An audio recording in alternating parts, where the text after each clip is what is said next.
Hello बच्चों। आज हमारा कुछ छोटा सा टॉपिक है। मैं कोशिश करूंगा कि मैं इसकी शॉर्ट वीडियो बनाऊं, जितनी बड़ी बनेगी लेकिन क्लियर होना चाहिए। ठीक है। कुछ बच्चों को अभी कंफ्यूजन रहता है कि एटम क्या चीज होती है। तो जो एटम का एक स्ट्रक्चर है वो क्लियर नहीं है बच्चों का, तो ये तो बहुत शर्म की बात है। ये फिजिक्स का आइटम है ना। और मेरे ख्याल से 8th क्लास से ये शुरू हो जाता है। तो मैं आपको बता दूं, मेरी वीडियो उन बच्चों के लिए होती है जो अभी शुरुआत कर रहे हैं। वेरी फ्रेंकली, कभी इसको कुछ लोग दिल से लगा के बैठ जाएं। ठीक है। तो ये उन बच्चों के लिए है जिनका बेसिक कमजोर है।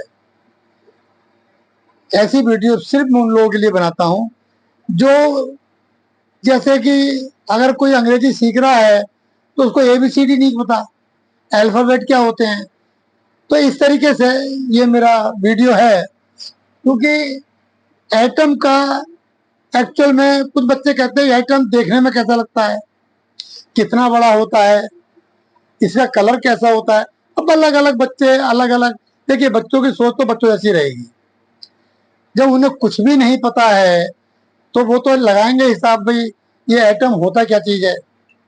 तो मैं आपको बच्चों बताऊं कि आप इसे ना भूलें, तो इसका मतलब होता है, देखिए एटम का जो हिंदी है वो होता है परमाणु। आप इससे समझ सकते हैं। और आपने आए दिन न्यूज में सुनते होंगे आप, परमाणु बम या एटम बम। बम से आप समझ सकते हैं कि हम किसकी बात कर रहे हैं। ठीक है। मैं आपको शुरुआत में बताऊं कि ये एटम होती क्या चीज है। मैं अगर हिंदी में एक्सप्लेन करूं तो शायद ज्यादा समझ में आएगा। कोई भी ऑब्जेक्ट, कोई भी पदार्थ ले लो, उसे जितना बारीक आप तोड़ सकते हो, बारीक पीस सकते हो, उसे पीस डालो। ठीक है।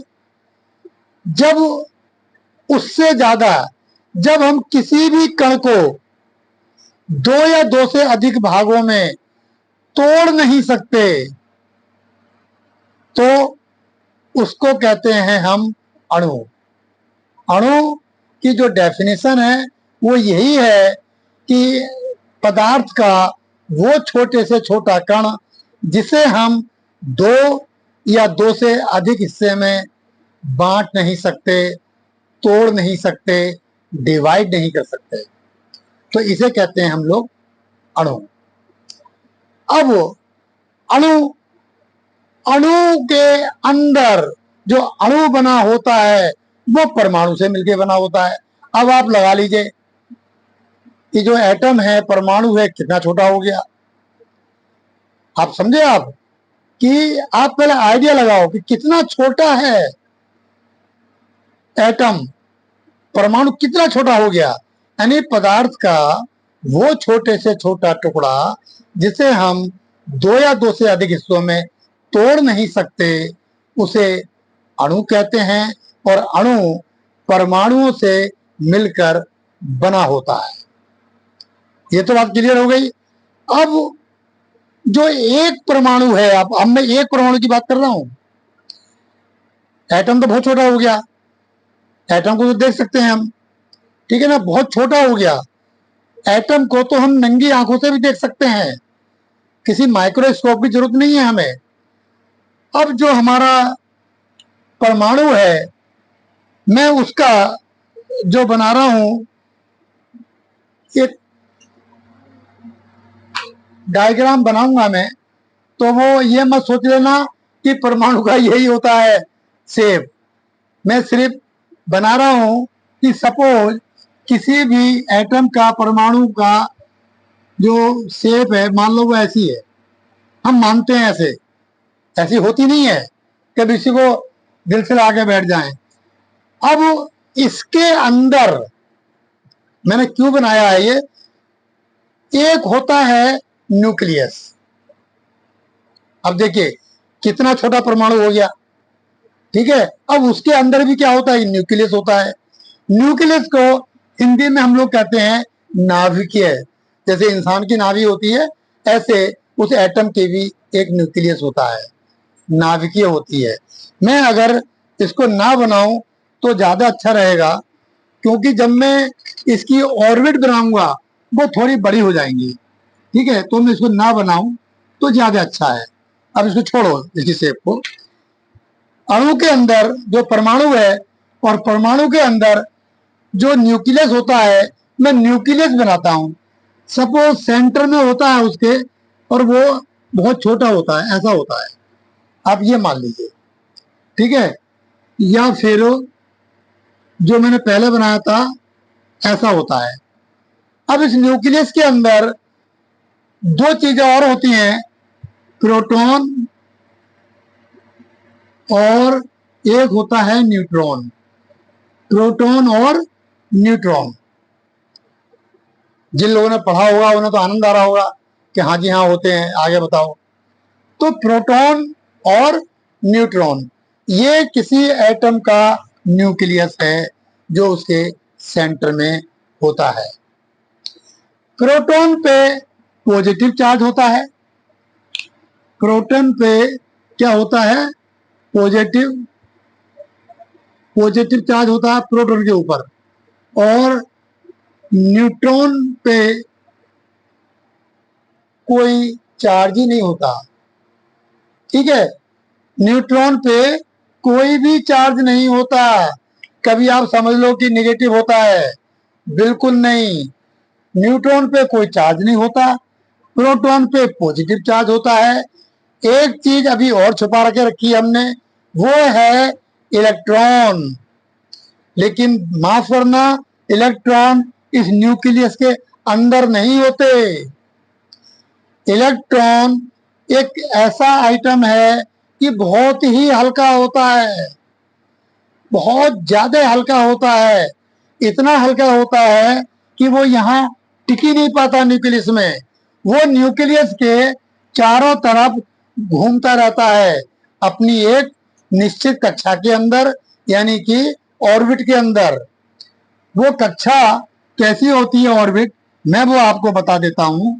वो राउंड में नहीं होती, वो होती है इस शेप में।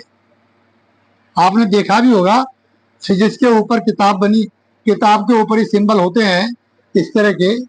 ठीक है, तो यहाँ पे ये आप इलेक्ट्रॉन मान लीजिए कहीं भी या कहीं भी, ठीक है, ऐसे करके कहीं भी मान लीजिए। ये इलेक्ट्रॉन इस न्यूक्लियस के चारों तरफ चक्कर लगाते रहते हैं। इन पे नेगेटिव चार्ज होता है। क्यों लगाते हैं, क्योंकि ये बहुत हल्के होते हैं। और लगाने की वजह क्या है, वो है प्रोटॉन पर पॉजिटिव चार्ज। एक अट्रैक्शन होता है जिसकी वजह से ये चक्कर लगाते रहते हैं। ठीक है, डीप में नहीं जाऊंगा, सिर्फ बताऊंगा मैं कि एटम का स्ट्रक्चर होता कैसा है। ठीक है, क्योंकि इलेक्ट्रॉन्स के बारे में जब देखा जाए तो इसकी बहुत बड़ी थ्योरी है। इसमें कुछ फ्री इलेक्ट्रॉन होते हैं, हर ऑर्बिट में कितने कितने इलेक्ट्रॉन होते हैं। ऑर्बिट के नाम, चलो मैं नाम बता देता हूं। जो ऑर्बिट्स होती हैं वो होती हैं के, L, M, N.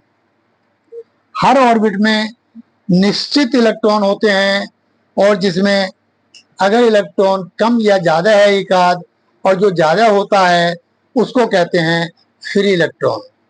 Free electron दो या तीन इलेक्ट्रॉन से ज्यादा नहीं होते, दो या तीन इलेक्ट्रॉन को ही हम फ्री इलेक्ट्रॉन बोलते हैं। सबको पता है कि जो इसका फार्मूला है, मैं वो भी बता देता हूं। इसका होता है 2n स्क्वायर। 2 क्या है, ये n क्या है, n ये हमारी ऑर्बिट की संख्या है।